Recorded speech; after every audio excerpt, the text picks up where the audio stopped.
మరొక పక్క మనం అమిత్ షా గారి ట్వీట్ చూసినట్లయితే నక్సలిజం లేని భారత్ ని చూసే విధంగా, లేకపోతే నక్సల్స్ యొక్క భద్రతా దళాల అంతం అంటూ కూడా ఒక ట్వీట్ చేశారు అమిత్ షా గారు.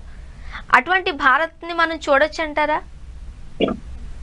ఒకటి నక్సలిజం లేని అంటే నక్సలిజం లేని భారతదేశం కావాలని ఆయన కోరుకునేటట్లుంటే ఖచ్చితంగా ఆ సమస్యకు మూలం ఏమిటి అనే కానీ మూలాలు లేకపోవాలి. కానీ అమిత్ షా గాని, నరేంద్ర మోడీ ప్రభుత్వం గాని, అనేక రాష్ట్ర ప్రభుత్వాలు కానీ వారు ఏమనుకుంటున్నారంటే ఇది ఒక శాంతి భద్రతల సమస్య, లా అండ్ ఆర్డర్ ప్రాబ్లం అనుకుంటారు. ఇది ఒక శాంతి భద్రతల సమస్య అని దానికి మాత్రమే పరిమితమై ఆలోచించే వాళ్ళు ఎవ్వరు కూడా ఈ సమస్యను పరిష్కారం చేయలేరు. నక్సలిజం సమస్య అనేది భారతదేశంలో రాజకీయ, ఆర్థిక, సాంఘిక సమస్య. కాబట్టి ఏమంటే రాజకీయంగా మార్పులు తేవాలి, ఆర్థిక అంశాల్లో అసమానతలు తగ్గించడానికి ప్రయత్నం చేయాలి.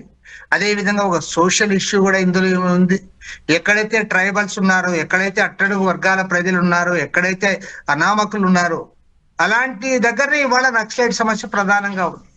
కాబట్టి వాళ్ళ సమస్యలు పరిష్కారం చేయకుండా, వారిని కూడా ఇతర ప్రజలతో పాటు డెవలప్ చేయకుండా నక్సలైట్ సమస్యను మేము అణచేస్తాం, ఎందుకంటే మేము 1000 మంది పోలీసులు పంపించాం, హెలికాప్టర్లు పంపుతా ఉన్నాం, మారణాయుధాలు పంపుతా ఉన్నామంటే నీవు ఎన్ని మారణాయుధాలు పంపినా 1000 మంది కాదు 10,000 మంది నువ్వు పోలీసులు పంపినా సమస్య పరిష్కారం కాదు. కాబట్టి మేము కోరేది ఏమంటే ఇవాళ నక్సలైట్ సమస్యను శాంతి భద్రతల సమస్యగా పరిమితం చేయొద్దండి. అది శాంతి భద్రతల సమస్య మాత్రమే కాదు, భారతదేశ ఆర్థిక, రాజకీయ, సాంఘిక సమస్య. కాబట్టి ఆర్థికంగా, రాజకీయంగా, సాంఘికంగా ఏ సమస్యలు అయితే ఉన్నాయో ఆ ఎగుడు దిగుడు సమస్యలన్నీ కూడా పరిష్కారం చేయండి. పరిష్కారం చేసినప్పుడు నక్సలైట్ సమస్య మటుమాయం అయిపోతుంది.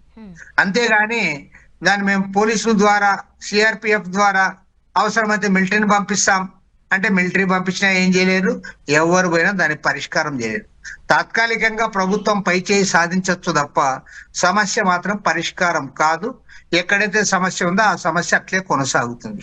కాబట్టి మేము అన్ని ప్రభుత్వాలు, గతంలో కూడా ఇదే రకంగా కొన్ని ప్రభుత్వాలు ప్రయత్నం చేసినాయి, దాన్ని లా అండ్ ఆర్డర్ సమస్యగా దాన్ని అణచివేయాలని ప్రయత్నం చేశారు, కానీ పరిష్కారం చేయలేకపోయారు.